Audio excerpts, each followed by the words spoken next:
Hello everyone. We have started our chapter number 1, The Lost Child. Let's start the today's part. So this is a chapter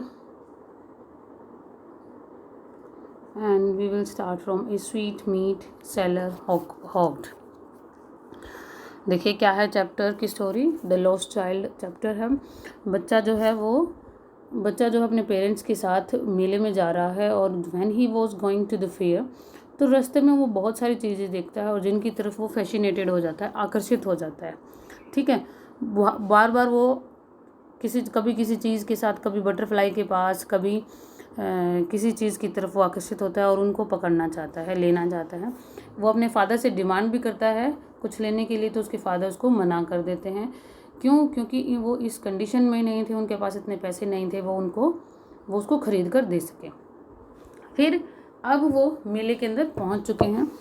फिर जैसे ही वो मेले में enter करते हैं, देखते हैं a sweet meat seller hawked gulab jamun, rasgulla, barfi, jalebi at the corner of the entrance. जैसे ही वो मेले में एंटर करते हैं तो जो एंट्रेंस जो थी उसका जो कॉर्नर था वहाँ पर एक मिठाई बेचने वाला था जो कि गुलाब जामुन, रसगुल्ला, बर्फ़ी और जलेबी बेच रहा था. And A crawl pressed round his counter at the foot of an architecture of many colored sweets decorated with the leaves of silver and gold. और वहाँ पर एक बहुत बड़ा क्राउड था, यानी कि बहुत ज़्यादा भीड़ लगी हुई थी उस मिठाई की दुकान पर. एंड उन स्वीट्स को जो सिल्वर और गोल्ड की लीव्स से डेकोरेट किया जा रहा था, यानी कि जो सिल्वर कलर की, गोल्ड कलर की एक जो पतली सी लेयर लगाई जाती है वो उनके ऊपर लगाया जा रहा था. The child stared open-eyed, and his mouth watered for the barfi. फिर बच्चा बड़ा घूर के, यानी कि अपनी आंखें खोल के उनकी तरफ देखता है और उसके मुंह में पानी आ जाता है बर्फ़ी को देखकर. But that was his favourite sweet. ये उसकी फेवरेट मिठाई थी. I want that barfi, he slowly murmured. वो बड़े धीरे से बुड़बुड़ाता है, बोलता है कि मुझे ये बर्फ़ी चाहिए. But he half knew as he begged that his plea would not be heeded. और जैसा कि उसे पहले से पता ही था कि जैसे ही वो मांगेगा तो उसकी जो प्ली मीन्स जो उसकी जो रिक्वेस्ट है उसको क्या कर दिया जाएगा, सुना नहीं जाएगा. Because his parents would say he was ग्रेडी. क्या कहेंगे कि भी उसके पेरेंट्स क्या कहेंगे, तो लालची है. So without waiting for an answer he moved on. तो बिना किसी आंसर की वेट किए कि भी उसके पेरेंट्स उसको दिलाएंगे या नहीं, तो वो किसी आंसर की वेट नहीं करता और पहले ही वहाँ से चल पड़ता है. A flower seller hawked a garland of gulmohar. फिर एक आगे क्या था, एक फूल बेचने वाला था जो गुलमोहर की माला बेच रहा था. ए गार्लैंड ऑफ गुलमोहर, जो एक गुलमोहर की माला कर कर वो बोल रहा था. The child seemed irresistibly drawn. और बच्चा जो है उसकी तरफ भी क्या हो जाता है, भैया आकर्षित हो जाता है. He went towards the basket where the flowers lay heaped and half murmur. वो उस बास्केट की तरफ जाता है जहाँ पर वो फ्लावर्स ले हीप्ड मीन्स कि एक टोकरी में एक ढेर में रखे हुए थे. आई वॉन्ट दैट गार्लैंड, मुझे ये माला चाहिए. But he well knew his parents would refuse to buy him.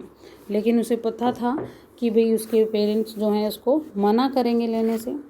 Those flowers because they would say that they were cheap. और क्या कहकर मना करेंगे कि भाई ये फ्लावर्स तो चीप हैं, ख़राब हैं.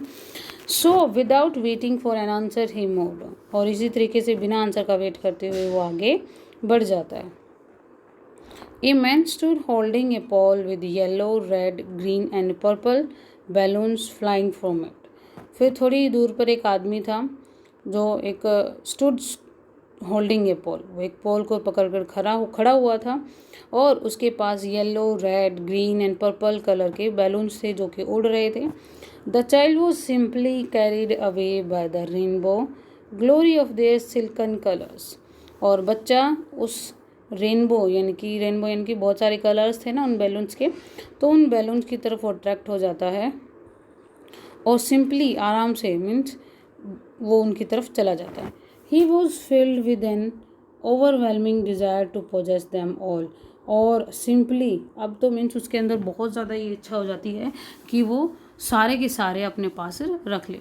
But he well knew his parents would never by him the balloons, लेकिन उसको पता था कि उसके पेरेंट्स उसके लिए बैलून्स नहीं खरीदेंगे, because they would say he was too old to play with such toys. क्या कहेंगे कि भाई तुम तो बहुत बड़े हो चुके हो, तुम इन टॉयज़ के साथ खेलने लायक नहीं हो। सो ही वर्कड ऑन फर्दर, इसलिए वो आगे बढ़ जाता है, चलना स्टार्ट कर देता है।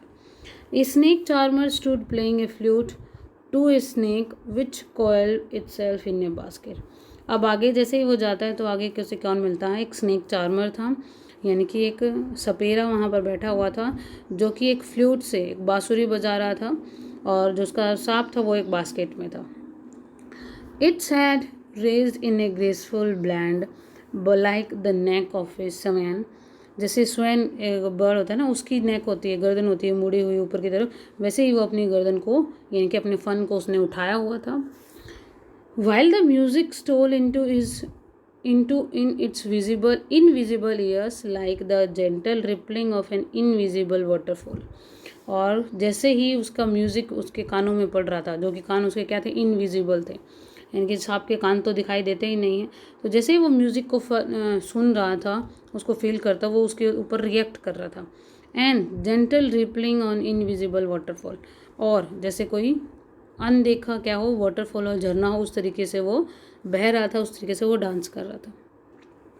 The child went towards the snake charmer, बच्चा जो है वो उस सपेरे के पास जाता है।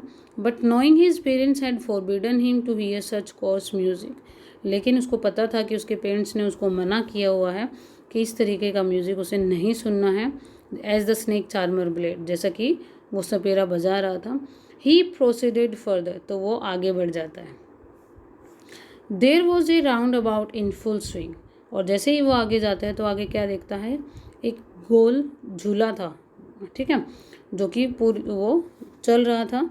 Man women and children carried away in a whirlful motion shrieked and cried with dizzy laughter. उस झूले के अंदर, जो गोल गोल झूला होता है जो इस तरीके से घूमता रहता है, क्या कहता है कि उस झूले के अंदर मैन वुमेन और बच्चे बैठे हुए थे, एंड वो देवर लाफिंग, वो चिल्ला रहे थे खुशी से, ठीक है, हंस रहे थे, जैसे वो गोल गोल मोशन में घूम रहा था। तभी the child watch them intently and then he made a bold request. अब बच्चा उनको देखता है, और अब इस बार वो एक बोल्ड रिक्वेस्ट यानी कि हिम्मत करके एक रिक्वेस्ट करता है। I want to go on the roundabout please father mother. हिम्मत करता है, पूरी हिम्मत जुटाता है और कहता है कि भाई मदर फादर, मुझे इस झूले पर जाना ही है, मैं एक बार झूलना चाहता हूँ।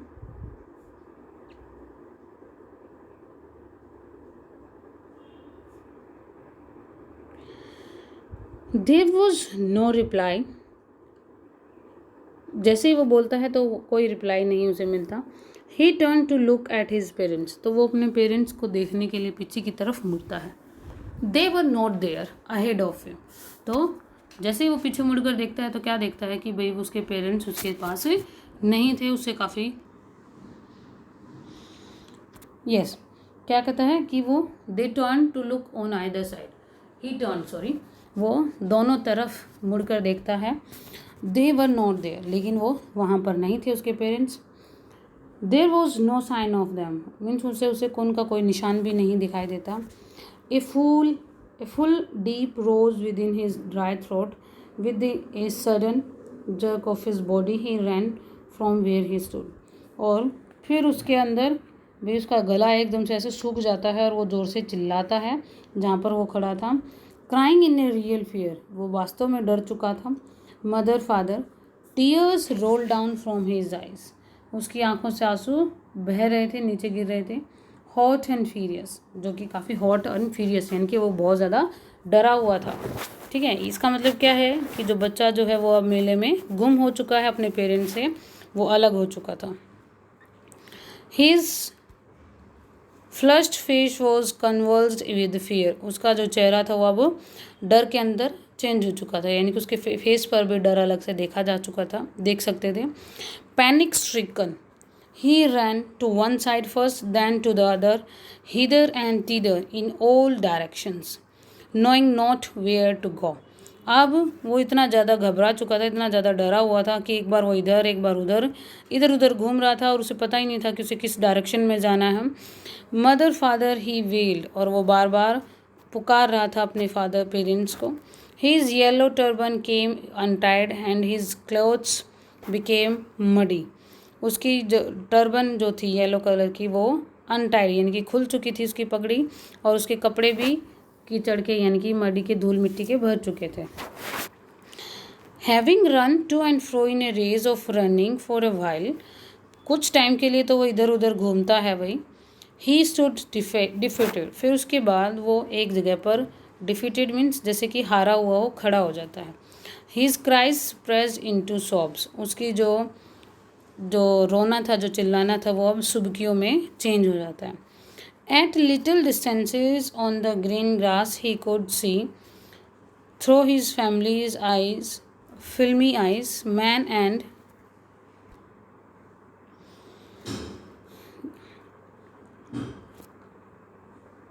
And women talking.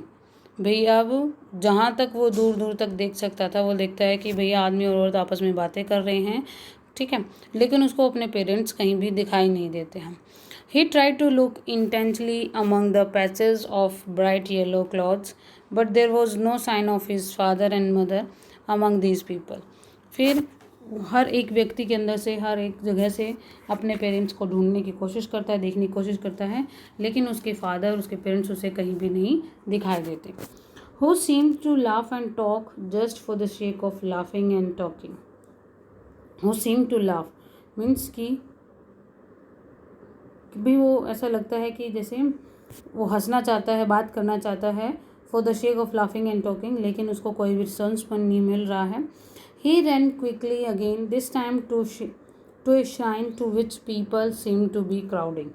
फिर एक बार वो फिर से भागता है, दौड़ा हुआ जाता है कहीं पे जहाँ पर बहुत सारे लोग क्राउड, एक भीड़ में इकट्ठे हुए थे किसी श्राइन पर, यानी कि जहाँ पर जोत वगैरह पूजा होती है। Every little inch of space here was congested with man and he ran through people's legs. कि वहाँ पर इतनी ज़्यादा भीड़ थी कि 1 इंच की भी उसे अगर जगह मिलती ना तो वो लोगों के पैरों के बीच में से निकलता हुआ वो अपने पेरेंट्स को ढूंढ रहा था। His little sob lingerings mother father, अब उसकी वो जो छोटी छोटी सुबकियाँ थी और बार बार सुबकता हुआ अपने पेरेंट्स को बुलाता। Near the entrance to the temple, अब वो मंदिर के एंट्रेंस के पास पहुंच चुका था। However the crowd became very thick, men jostle with each other, heavy men with flashing murderous eyes and hefty shoulders। कि भैया इतनी ज़्यादा भीड़ यहाँ पर थी कि लोग एक दूसरे को धक्का मुक्की, जो भारी था वो किसी के ऊपर धक्का मार रहा था तो एक दूसरे को घूर भी रहे थे अगर कोई किसी से आगे निकल जाता तो। The poor child struggle to thrust a way between their feet, वो छोटा सा बच्चा बहुत स्ट्रगल करता है, बहुत मेहनत करता है, उनके पैरों में से निकलता है वो। But knocked to and fro by their brutal movements, लेकिन उसको उन बड़े लोगों के मूवमेंट्स के द्वारा बाहर भगा दिया जाता। He might have been trampled underfoot had he not shrieked at the highest pitch of his voice, father mother। वो एक बार तो ऐसा होने वाला था कि वो उनके पैरों के नीचे ही कुचल जाता अगर वो जोर से अपने पेरेंट्स को नहीं बोलता। A man in the surging crowd heard his cry, और उस भीड़ में से एक आदमी उसकी चीख सुनता है, चिल्लाने की। Stopping his great difficulty lifted him up in his arm, तो वो बड़ी मुश्किल से झुकता है और उसको अपने हाथों में उठा लेता है।